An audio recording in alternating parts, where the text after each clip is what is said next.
Assalamualaikum warahmatullahi wabarakatuh. Selamat pagi teman-teman kelas PBI A dan B.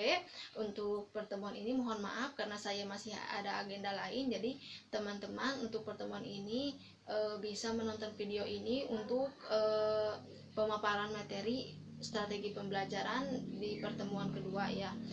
Dan pada kesempatan kali ini saya akan membahas 6 materi.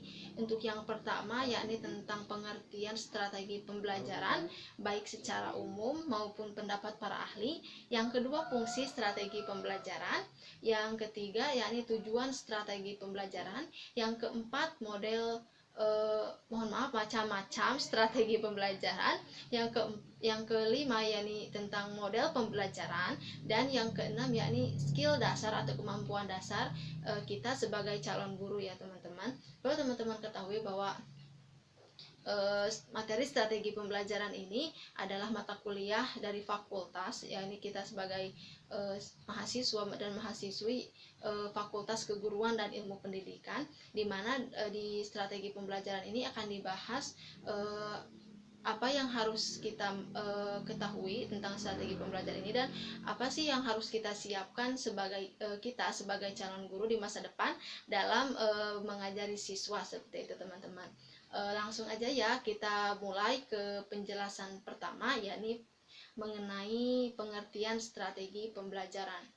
Perlu teman-teman ketahui bahwa kata strategi berasal dari bahasa Latin, yakni kata strategia, yang berarti seni penggunaan rencana dalam meraih tujuan. Pada mulanya teman-teman, kata strategi ini sering digunakan dalam dunia militer. Namun dalam perkembangannya pada saat ini, istilah strategi ini digunakan dalam berbagai bidang. Salah satunya dalam bidang pembelajaran seperti itu teman-teman.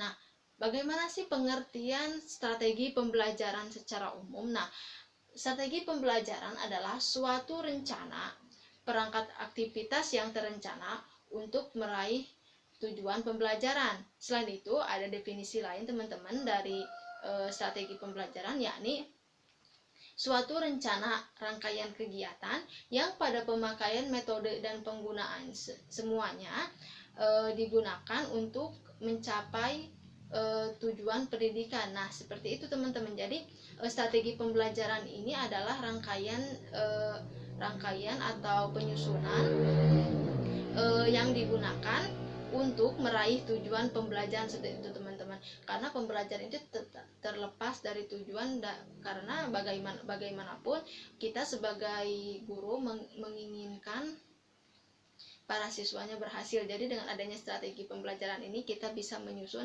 apa-apa saja yang bisa digunakan untuk tujuan sebagai pembelajaran seperti teman-teman. Untuk yang kedua nih, yakni mengenai strategi pembelajaran menurut para ahli. Saya menggunakan 3 pendapat ahli di sini. Untuk yang pertama yakni Rachel Benderson and Merrill 1977. Jadi menurut mereka teman-teman, strategi pembelajaran ini adalah pengorganisasian isi pelajaran sebagai struktur strategi yang mengacu pada cara untuk membuat urutan dan mensistensi fakta, konsep, prosedur, dan prinsip yang berkaitan. Kita lanjut ya ke pendapat ahli yang kedua, yakni Dick and Carey 1985. Menurut mereka, ya, strategi pembelajaran ini adalah satu set materi dan prosedur pembelajaran yang digunakan secara bersama-sama untuk menimbulkan hasil belajar pada siswa. Dan sedangkan yang pendapat ahli yang terakhir, yakni menurut Sanjaya teman-teman. Kata Sanjaya, yakni beliau memaparkan bahwa strategi pembelajaran adalah perencanaan yang berisi tentang rangkaian kegiatan yang didesain untuk mencapai tujuan pendidikan seperti itu. Jadi teman-teman, menurut mereka sama ya seperti pemaparan saya sebelumnya, yakni strategi pembelajaran ya secara umum. Jadi strategi pembelajaran ini disusun untuk mencapai tujuan pembelajaran seperti itu ya, walaupun dalam penyusunannya ya, untuk mencapainya tidak instan teman-teman. Jadi melalui serangkaian proses itu atau diurut gitu seperti itu ya teman-teman. Kita lanjut ya teman-teman ke penjelasan yang kedua, yakni fungsi strategi pembelajaran.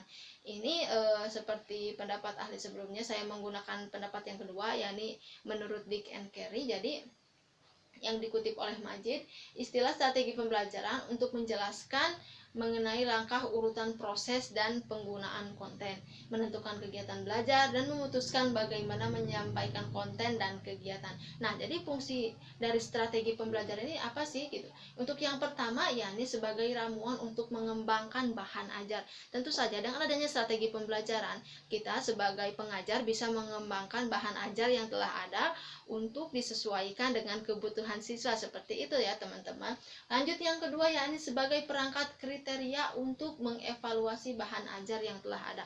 Nah, setelah bahan ajarnya ada, pasti dong di setiap materinya itu kadang-kala terdapat berbagai kekurangan gitu. Jadi dengan adanya strategi pembelajaran, kita bisa mengevaluasi bahan ajar yang telah ada, dan kita bisa menambahkan kekurangannya seperti itu, ataupun memperbaikinya untuk mencapai tujuan pendidikan dan memperbaiki kualitas siswa kembali ya, seperti itu. Dan yang terakhir, yakni sebagai kerangka kerja untuk merencanakan catatan ceramah kelas, latihan kelompok, interaktif, dan penugasan pekerjaan rumah. Jadi dengan adanya strategi pembelajaran ini, kita sebagai guru bisa mudah untuk menentukan apa sih pembahasan materinya bagaimana gitu. Jadi bisa menyusun apa-apa saja yang harus disampaikan kepada siswa, terus bagaimana untuk penugasan dari materi yang kita sampaikan itu, teman-teman. Lanjut kita ke materi selanjutnya, yakni tujuan strategi pembelajaran.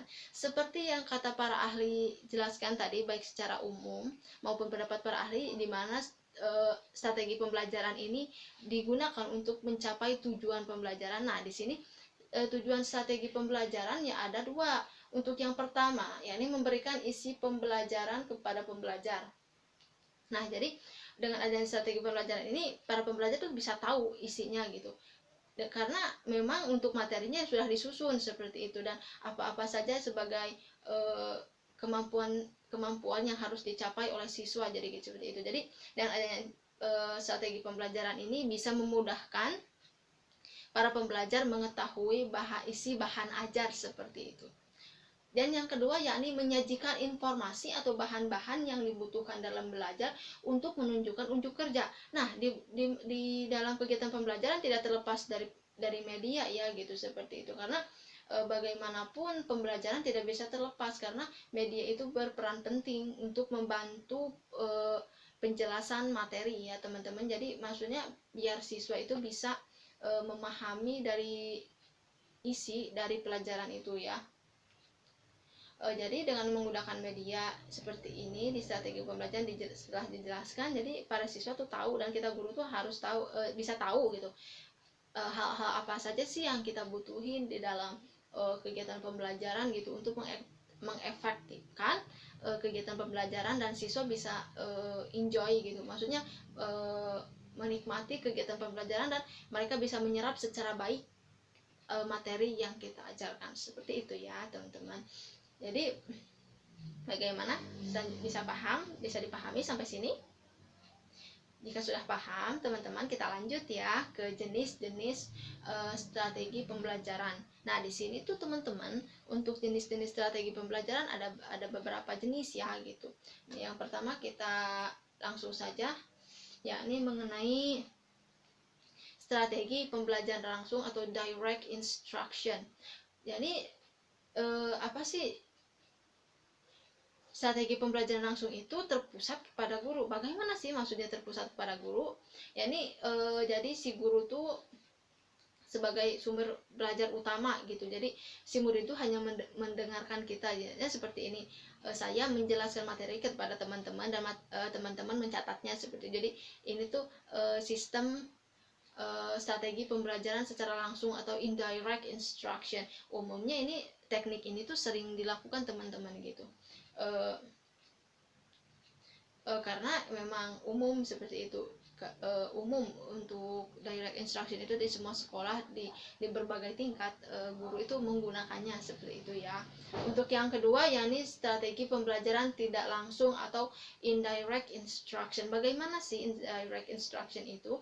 Jadi di sini indirect instruction itu kegiatan itu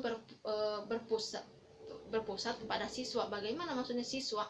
Jadi si siswa itu menjelaskan materi ini, maksudnya mungkin ya kalau misalnya di sekolah itu ke diskusi ya, ke kegiatan diskusi, karena kita tuh biasanya guru tuh sebagai hanya fasilitator gitu, mengawasi mereka ke dalam setiap kegiatan diskusi yang dilakukan seperti itu. Jadi kita tidak berperan terlalu dominan gitu.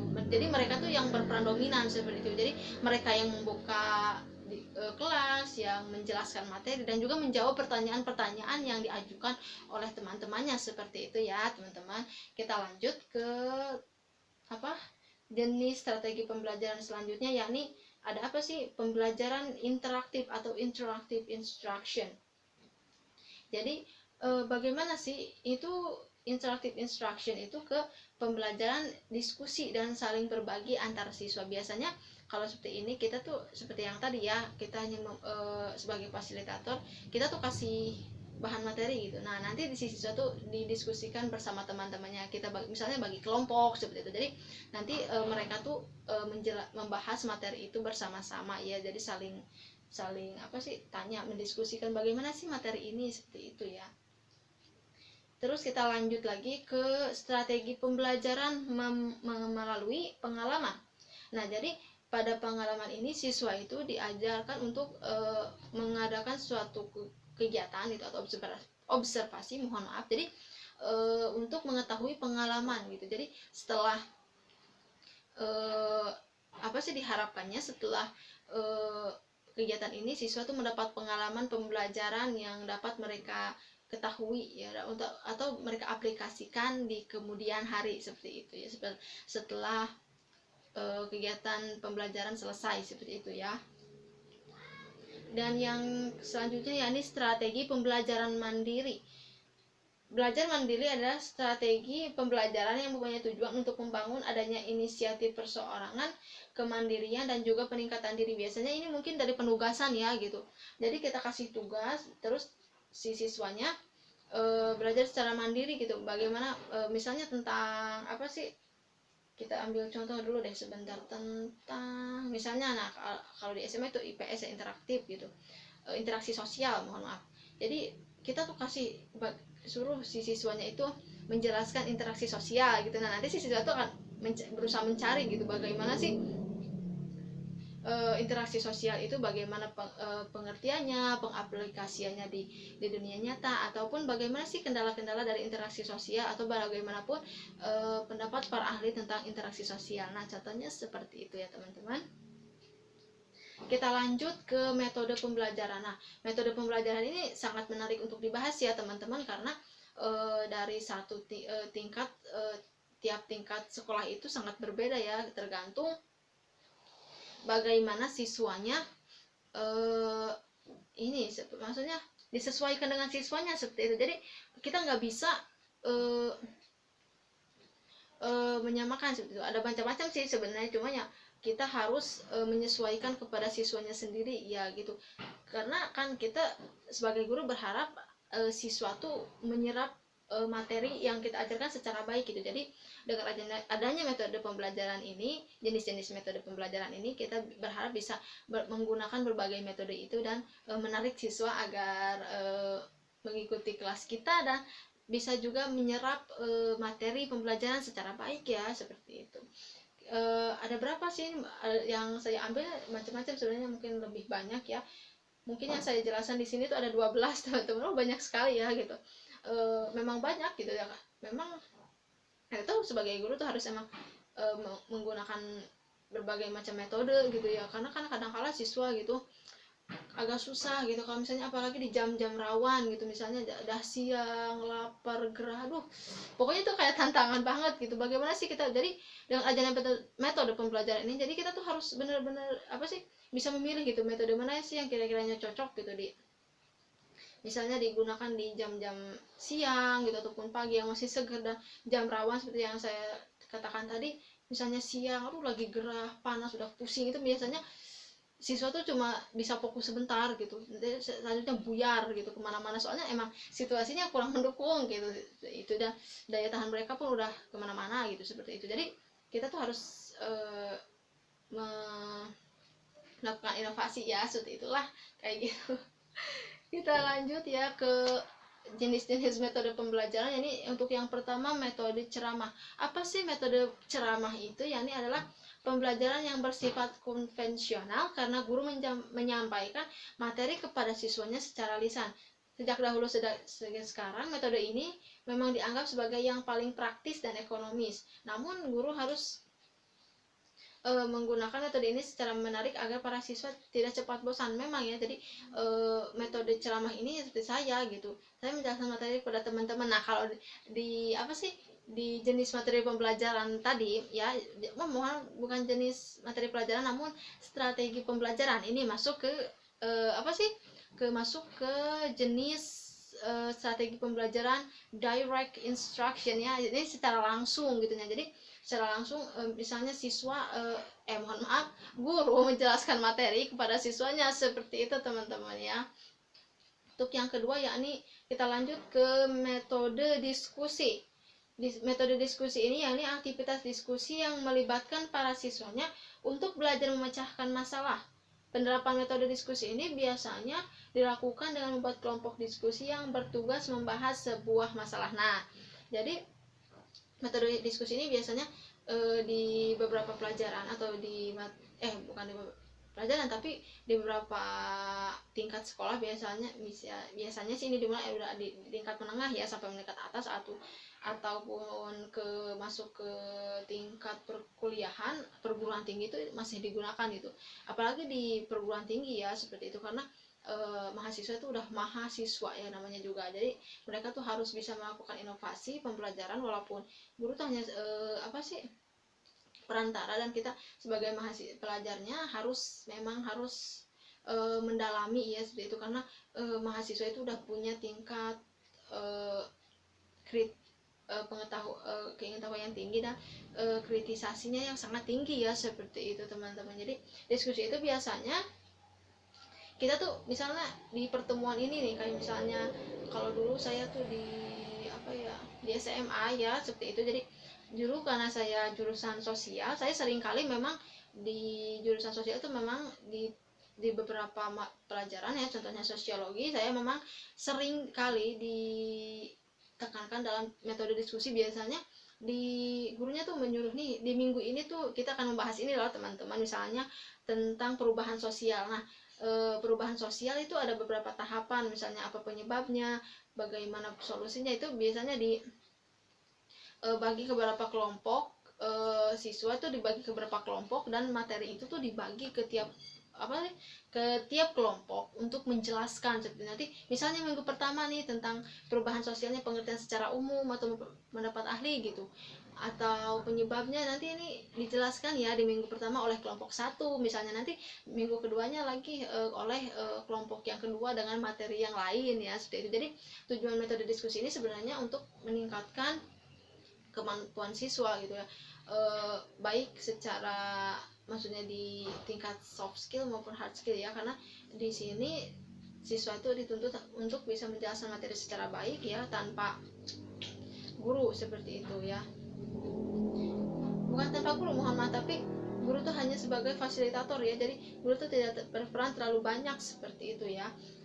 Terus kita ke metode selanjutnya, apa sih ini? Metode demonstrasi. Metode demonstrasi ini merupakan metode pembelajaran yang dilakukan secara praktikum agar siswa bisa melihat dan mempraktikkan secara langsung materi yang sedang dipelajari. Metode demonstrasi ini menampilkan lebih menarik sehingga membuat siswa lebih fokus pada materi pembelajaran. Jadi kuncinya ini yakni praktikum ya teman-teman gitu. Jadi siswa itu dikasih, misalnya kalau di IPA mungkin bagaimana ya reaksi bahan kimia seperti itu, karena ya penggunaan bahan kimia itu tidak boleh sembarangan ya, jadi harus ada demonstrasinya dulu, dan bagaimana sih mengarahkan siswa kepada keamanan gitu, demi keamanan kan, karena memang tidak bisa dilakukan secara sembarangan seperti itu. Kita lanjutkan lagi selanjutnya ke metode keempat. Ini masih banyak teman-teman. Metode ceramah plus. Metode ini sama sebenarnya teman-teman kayak metode ceramah yang awal tadi itu, pemaparan materi secara langsung, namun ditambahkan lagi dengan metode lain seperti diskusi, tanya jawab. Jadi ini menggabungkan beberapa gabungan ya, seperti itu teman-teman. Yang selanjutnya yakni metode resitasi. Metode resitasi biasanya mengharuskan siswa membuat resume tentang materi yang telah disampaikan oleh guru, di mana resume tersebut ditulis pada kertas menggunakan kata siswa sendiri. Nah, ini sering sih ya, baik di semua tingkat ya gitu. Siswa tuh disuruh untuk membuat resume dari materinya. Karena buat apa sih gitu?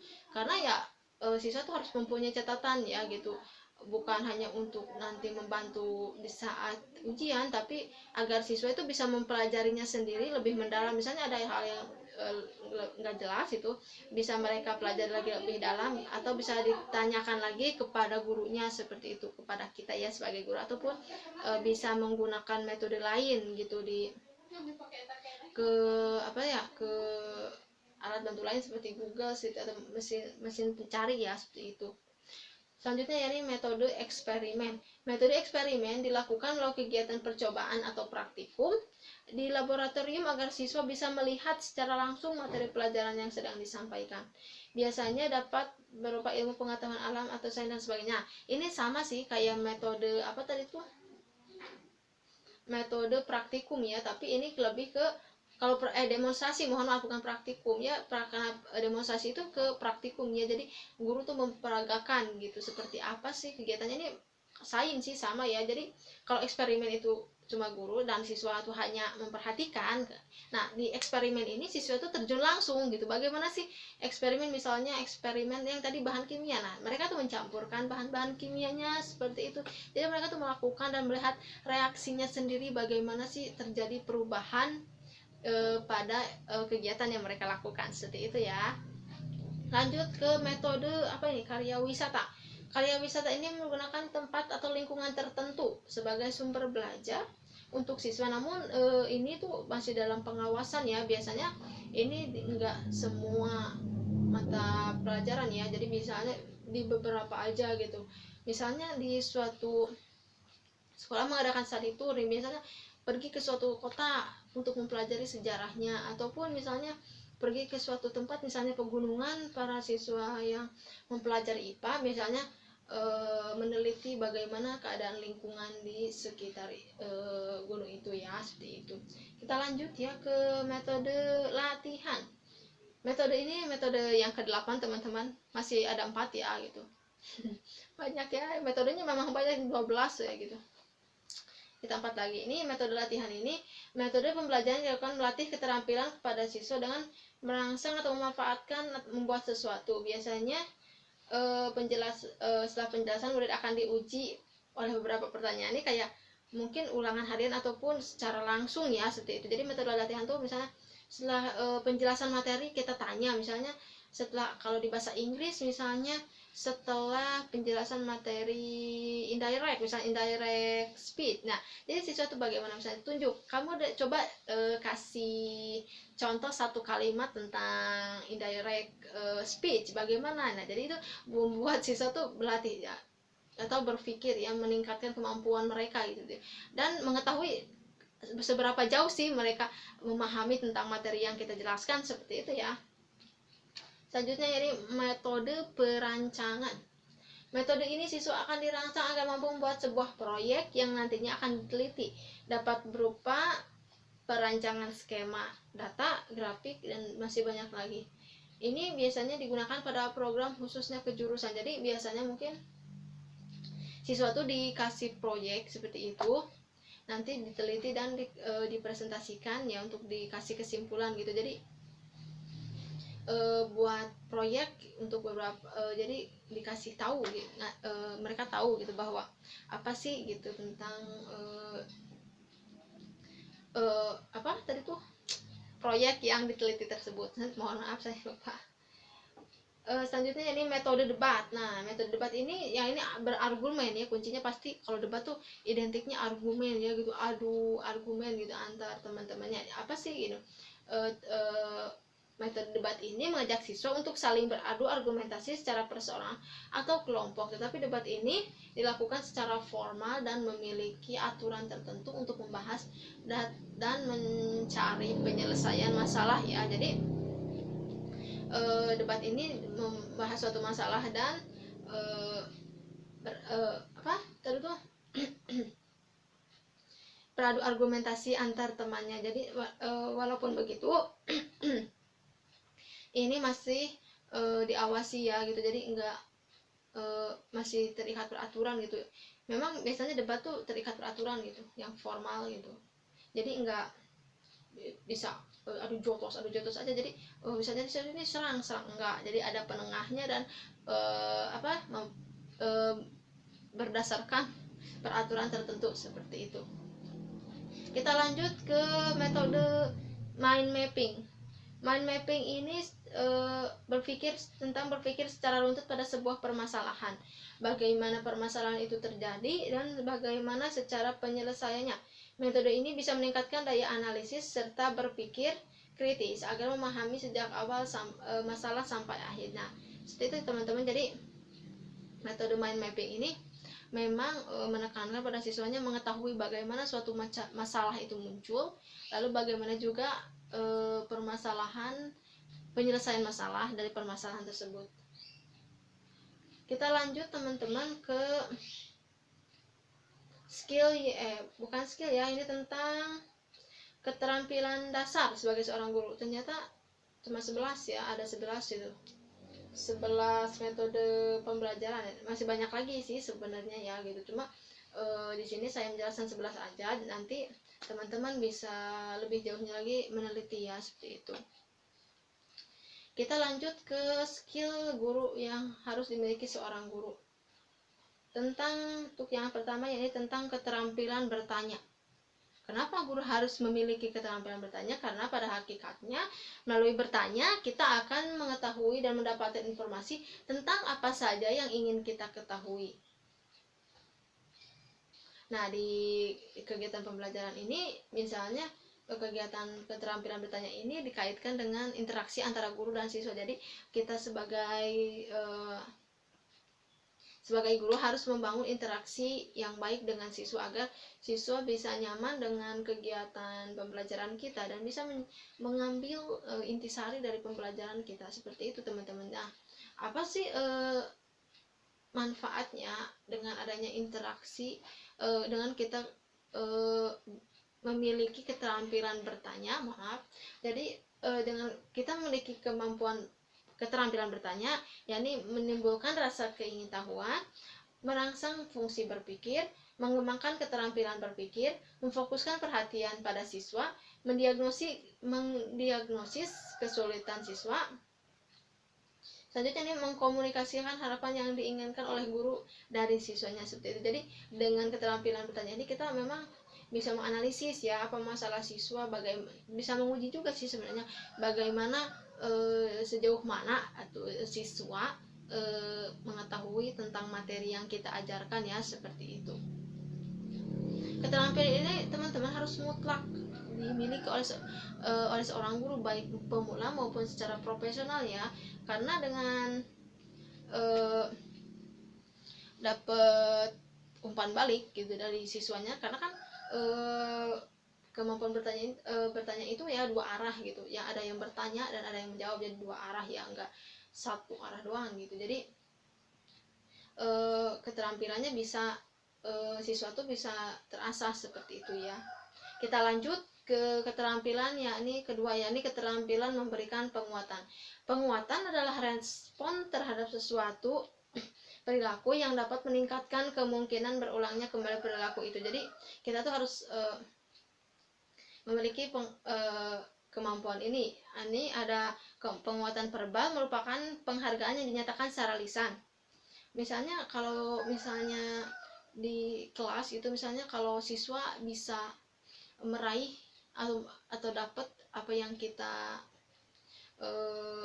ajukan atau pertanyaan, misalnya siswa tuh bisa jawab gitu. Misalnya kita kasih, wah selamat kamu benar berhasil gitu, atau wah good job girls, good job boy, kayak gitu ya. Jadi maksudnya kita tuh ngasih feedback kayak gitu ya ke siswa, dan memberi penguatan bahwa mereka tuh untuk meningkatkan kemampuannya lagi, dan bahwa mereka tuh emang udah luar biasa gitu, bisa menjawab pertanyaan kayak gitu ya.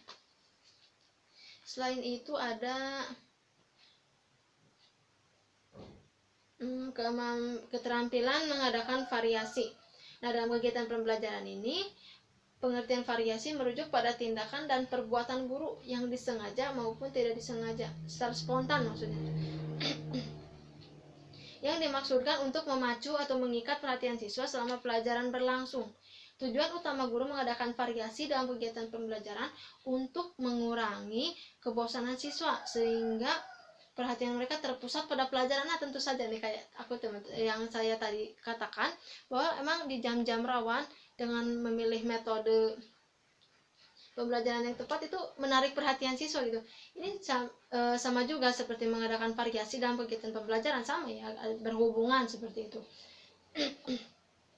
Karena ya memang gitu, di jam-jam rawan itu biasanya siswa tuh nggak fokus gitu, apalagi udah gerah segala rupa macam lah gitu. Jadi kita tuh harus mengadakan variasi, misalnya dengan menambahkan jokes atau candaan ya seperti itu, karena memang itu kalau candaan itu memang membuat suasana kelas tuh menjadi interaktif ya gitu. Misalnya siswa yang ngantuk pun menjadi segar gitu, karena memang jokes itu membawa keceriaan ya di kelas, membawa warna seperti itu. Jadi siswa tuh bisa enjoy gitu ke ngasih lagi perhatiannya ke pelajaran gitu. Jadi yang tadinya nggak fokus jadi fokus ya, kayak gitu. Jadi kita tuh harus mengadakan variasi. Selain jokes, mungkin bisa di rolling dengan kayak posisi bangku gitu, atau interaksi kita belajar membawa keluar siswanya. Jadi siswa tuh nggak penat di kelas, jadi mereka tuh bisa menangkap pelajaran lebih baik lagi jika misalnya di luar gitu. Jadi sekali-kali kita bolehlah mengadakan variasi seperti itu, agar siswa bisa nyaman di pelajaran kita, seperti itu ya. Selanjutnya yakni keterampilan menjelaskan.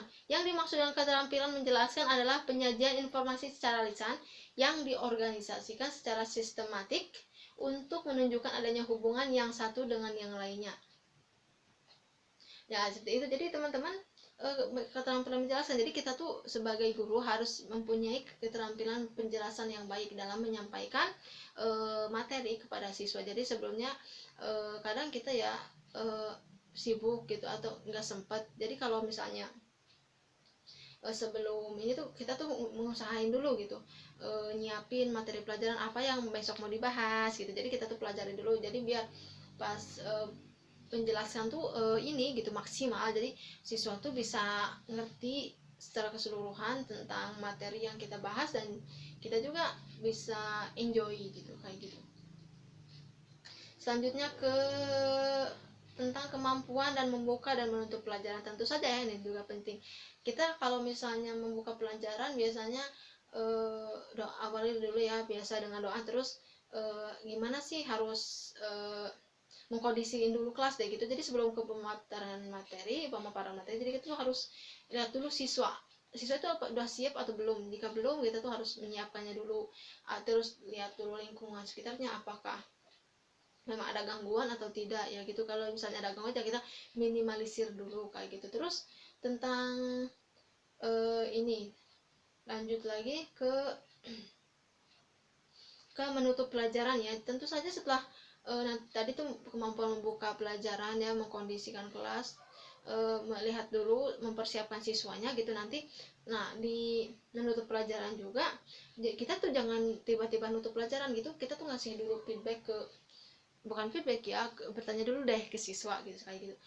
Bagaimana teman-teman, udah dipahami belum materinya, ada pertanyaan gak tentang materi ini, kayak gitu. Jadi jangan sekian udah ada sekian aja materi kayak gitu, enggak. Jadi kita tuh harus interaksi dulu sama siswa gitu. Jadi jangan tergesa-gesa kayak gitu teman-teman. Jadi biar siswa tuh paham gitu. Jadi takutnya gitu seperti ini, kalau kita enggak ngasih pertanyaan ke siswa ataupun nggak menutup secara baik tuh, siswa tuh jadi kayak takutnya bingung gitu nanti pelajaran ini kayak apa sih tadi tuh, Oh iya, tadi tuh saya mau tanya bagian itu tuh belum ngerti gitu. Jadi kita jangan tiba-tiba aja, tapi kita tuh harus mengorganisasikan penutupan kelas secara baik seperti itu ya. Kita lanjut ke skill apa lagi nih? Keterampilan membimbing diskusi kelompok kecil. Nah, diskusi ini kan tadi kayak tadi ya, yang seperti yang dijelaskan di metode dan di jenis ya, ada ya seperti itu. Jadi melibatkan sekelompok orang, interaksi tatap muka yang informal dengan berbagi pengalaman, berbagi mohon maaf pengalaman atau informasi, pengambilan kesimpulan atau memecah masalah. Diskusi kelompok merupakan strategi yang memungkinkan siswa menguasai satu konsep atau memecahkan suatu masalah melalui satu proses yang memberi kesempatan untuk berpikir, berinteraksi sosial, serta berlatih bersikap positif. Dengan demikian, diskusi kelompok dapat meningkatkan kreativitas siswa serta membina kemampuan berkomunikasi, termasuk di dalamnya keterampilan berbahasa. Nah, jadi pada saat diskusi ini kita tuh memang harus pandai gitu membimbingnya gitu, karena kan misalnya sebelum apa sih langsung diskusi gitu, jadi kita tuh harus membimbing dulu, dan misalnya dalam pembahasan materi gitu, sebelum membahas materi teman-teman, biasanya kan mereka tuh pasti pembahasan dulu dong di kelompoknya gitu, ini kita mau bagaimana. Nah, kita tuh harus bisa membimbing, misalnya jika ada kesulitan mereka, kita lihat dulu deh gitu, sebagai sejauh mana mereka paham. Kalau misalnya ada kurangnya kita jelasin gitu, jadi kita tuh harus membimbingnya, jadi biar mereka tuh bisa berdiskusi tentang materi itu secara maksimal seperti itu ya. Lanjut ke keterampilan mengelola kelas. Pengelola kelas adalah keterampilan guru untuk menciptakan dan memelihara kondisi belajar yang optimal dan mengembalikannya bila terjadi gangguan dalam proses belajar mengajar.